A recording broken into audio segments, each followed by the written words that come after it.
if you're finding yourself overrun with produce this time of year, especially tomatoes and peppers and maybe still zucchini and cucumbers and so many things, this video is going to help you get some ideas of how you can save that produce and put it away and or use it right now so it doesn't go to waste. Hi, my name is Landon Gilfillan with Pepper and Pine Garden Design, and if you've been following me along this year, you've probably noticed I haven't been in the garden much, and that's because I've been here trying to manage all the produce and all the goods I've been bringing in from the garden. Right now it's November 5th, I believe, and I am having an abundance of food coming in, almost to the point of overwhelm. However, this happens every year, and even though I gear myself up for everything that's coming in, sometimes it takes really a lot of strategy to figure out how to use all this food for good purposes before it goes bad. Now, right now, I've got tomatoes galore coming in, and actually, this isn't even everything that I have in my house right now. This is, I have two boxes out in my laundry room that would probably fill this entire counter. That doesn't include what I've already cooked up today. I also have a ton of peppers out in my garden that I haven't really even started to bring in yet. I'm bringing in the ones that are turning red and yellow, of course, so they don't spoil, but I'm not even messing with the green ones because I'm still trying to deal with this.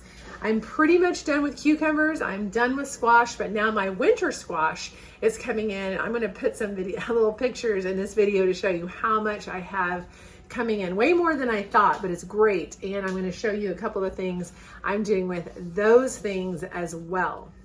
So I shouldn't say I've always canned tomatoes. Since I've been gardening to the level that I'm gardening right now, which has been the last 3 or 4 years, I learned how to can so that I could learn how to preserve a lot of the fruits that are coming in. And before that, it was really just a fresh eating thing for us, which is great. And if that's you, you can still glean from this video. But once I really started growing food to preserve, I had to come up with a lot of strategies. And I recently did a canning video talking about preparation for canning season and like things to have on hand so that you're ready and having your recipes ready. And this is really more about executing that strategy, executing that plan and making it happen when you're at this point. So some of the things that I've been doing are freezing, canning, doing refrigerator, things that I can put straight into the refrigerator, dehydrating, and of course, fresh eating, things that you can eat right now so you get to enjoy that really fresh food that we don't get year round. So I'm going to talk about tomatoes first. That's really like the main thing on the forefront of my mind, and how I'm putting away literally boxes and boxes of tomatoes almost every day, if not for sure every week. Now I have definitely sold some to friends. I've given away a lot to friends, but I really also want to make sure that I'm making the most of what I'm bringing in for our family. So one of the strategies I've had that I've learned over the past couple of years is not feeling like I have to can every single day. As my counter starts to build up, especially this time during the season, fruit flies and flies are abundant and they start breaking down and eating those foods. So I've got to make sure that I'm getting them off the counter before those bugs get to them. And really just sitting on the counter anyway, they're going to start to ripen and decompose if left there too long. So if you're at the beginning of the season when you're just starting to get ripe fruit in and you don't have enough to can, this strategy will play into that too. But if you're also bringing in so much that you feel overwhelmed, freezing your tomatoes for canning later or using later is my #1 strategy. So I actually have tons of freezer bags. I also have vacuum seal bags, but I try to use those for the things I know are going to be more long term. My goal here is to not spend all day, every day trying to can and store food, although there are those days. What I'm trying to do is relegate a lot of my kitchen days to the weekend and just trying to get stuff put away during the week so I can focus on other things like school, which has now started. But I have freezer bags. The gallon ones are my best bet because of how much I'm putting away. I will core the tomatoes and then I will cut an X on the bottom. And what that does is when you freeze the tomatoes, it's going to give you the same effect as blanching a tomato to remove the skins whenever you're getting ready to can or make a sauce. So by freezing them, when I bring them inside to do 1 day of canning or whatever I'm going to do with those tomatoes, as they're defrosting, the skins will loosen from the tomato as they defrost. So it actually does that for me instead of me having to spend extra time blanching the tomatoes and removing the skins. Now, clearly I'll still have to maybe pull them off, but what I end up doing is bringing out my big roaster pan, putting all my frozen tomatoes in there that I plan on using for that day, and letting them start to defrost and cook down. And then eventually I'll just run them through a food mill, which will remove the skins for me and the seeds instead of having to do that manually. So just by freezing a lot of my extra tomatoes and getting them in the freezer, I can come back to those when I have time, or maybe just do a whole day of tomatoes or whatever my plan is that allows me to keep my counters relatively clear and not feel like I'm having to do things on a regular basis. So freezing those tomatoes and coming back to them is an awesome strategy,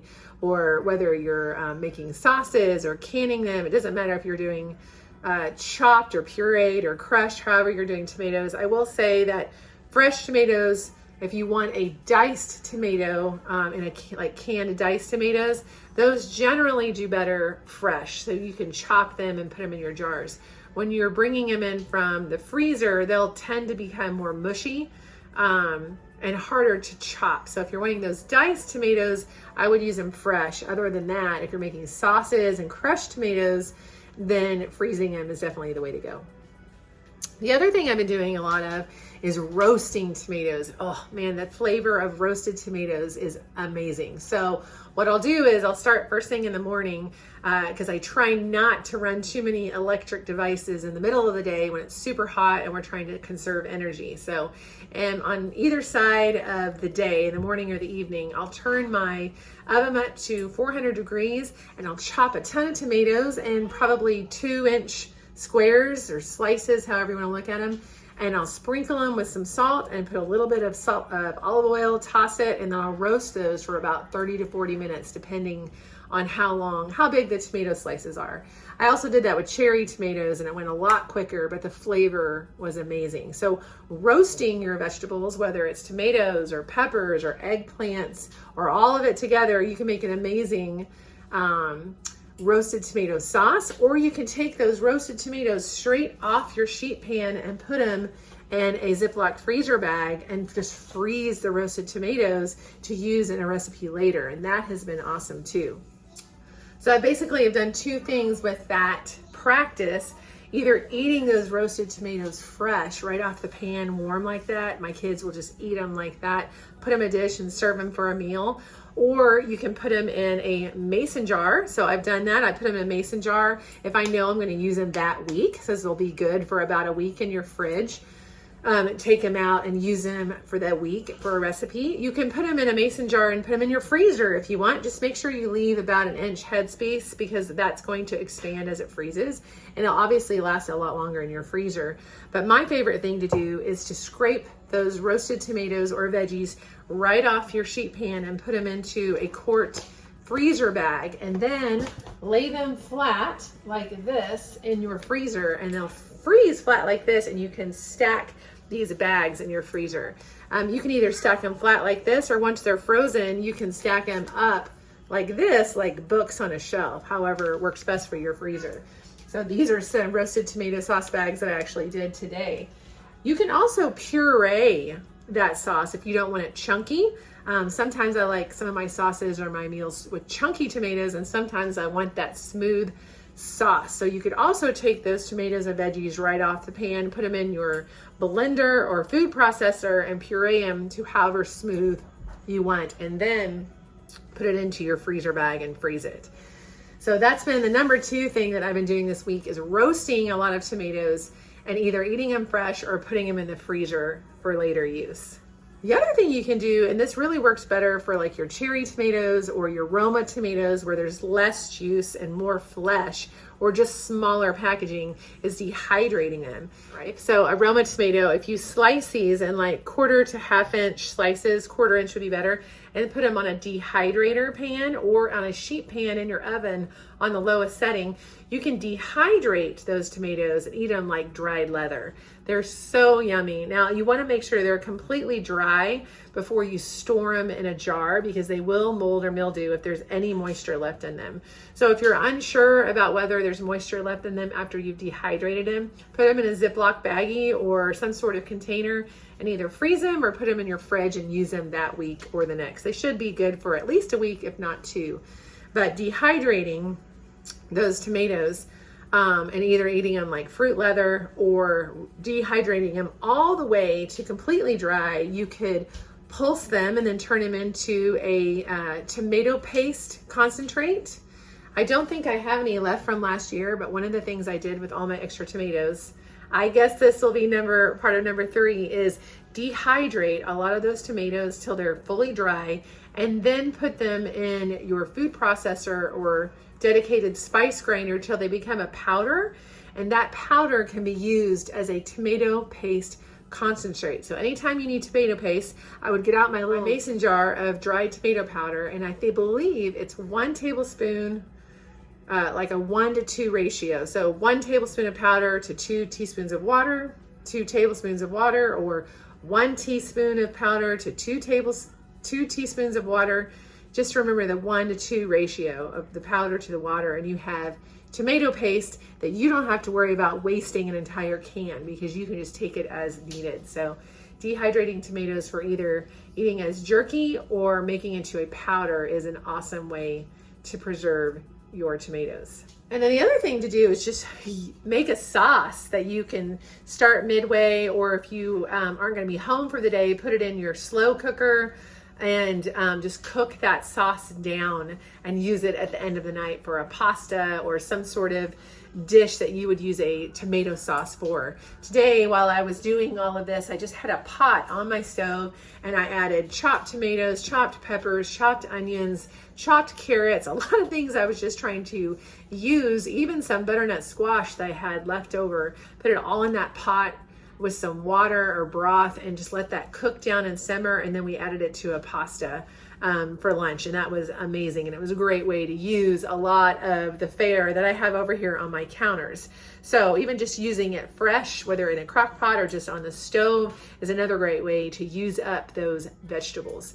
So before I turn to peppers, the last thing I'll say is you don't just have to do the roasting with tomatoes. I also did a roasted veggie marinara yesterday where I did tomatoes and peppers and summer squash and onions and garlic. And you could even do eggplant. And if you do the summer or winter squash, if you do summer squash, you might want to wait till about halfway through the process to add the summer squash, because it will cook down quicker. But you can roast all of that on a sheet pan at 400 degrees for 60 to 70 minutes. You'll want to keep an eye on it, and then puree all of that down into a sauce and add lots of basil, fresh basil, as you're pureeing it there at the end, and you'll just have the most amazing flavor. Also, on roasting the tomatoes, you can either go low and slow or hot and fast. So low and slow would be your oven around 300 degrees for about an hour. Again, it depends on how big your tomato slices are, how quick it cooks down. Or you can go at 400 degrees for about 30 or 40 minutes.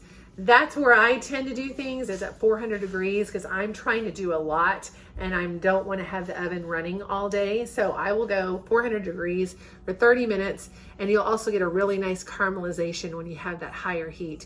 Just make sure you're keeping an eye on things, or that you toss it with olive oil, because they will eventually burn to the pan if you're not paying attention, or even burn to parchment paper or foil, whatever you're using, if it gets too cooked down. So just keep an eye on it if you're doing it in the oven, especially at that higher heat.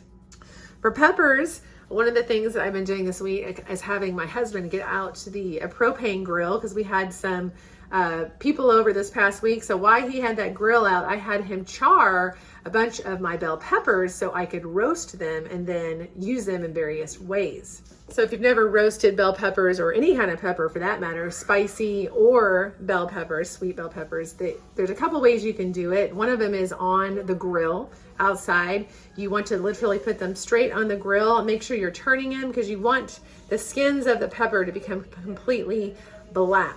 Okay, keep that in mind. You can also do it in your broiler. You just want to make sure you're turning them if you have it in your broiler, or even directly on a gas stove. You won't be able to use an electric surface, but a gas surface of your stove. You could put the pepper right there on the gas. I would do it on low, and then you just have to kind of keep turning it until the entire pepper is charred black. Then at that point, you'll take the peppers, and there's a few things you can do. You can put them in a paper sack and close the paper sack. You can put them in a bowl like I do and cover the bowl with some sort of lid or plastic saran wrap. And some people also put them in a large Ziploc bag and close it. But the whole idea is you're allowing those skins to continue to cook on the inside of whatever you've put it in.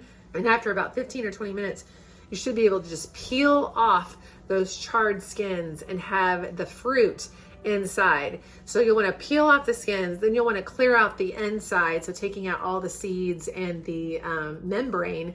And then with those roasted peppers, you can do a few things. You can puree them into a roasted pepper puree, like I did here.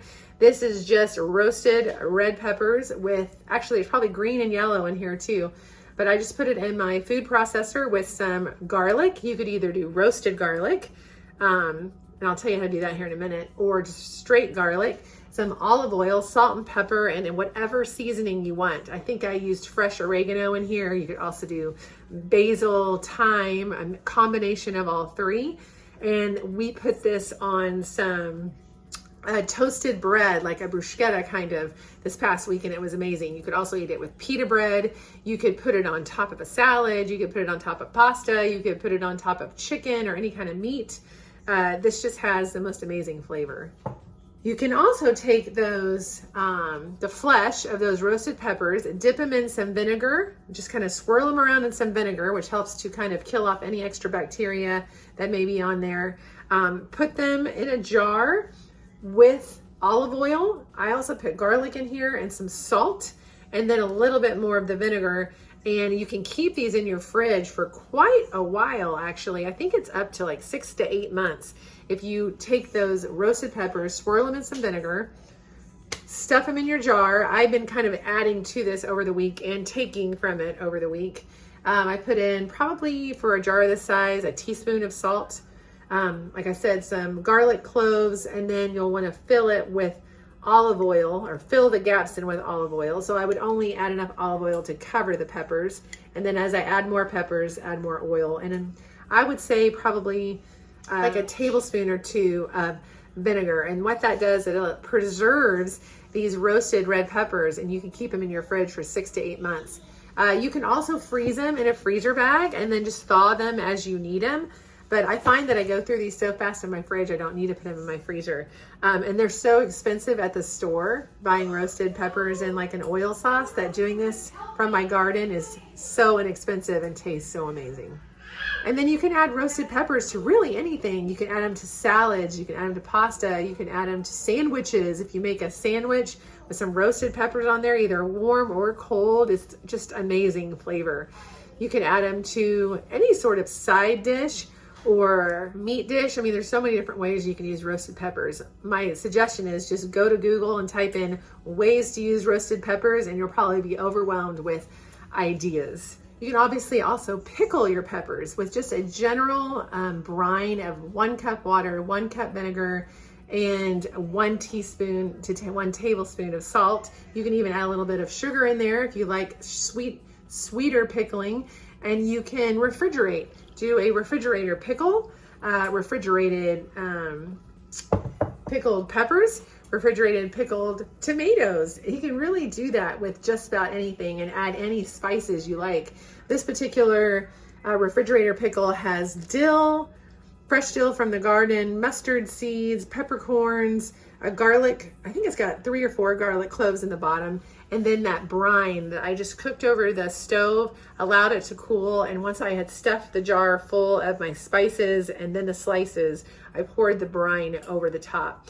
I think the brine I used, again, was the ratio of cup of water, cup of white distilled vinegar, and a 1/4 cup of sugar. I believe that's right. They're not much sugar, so I will maybe put it in the notes if I can remember.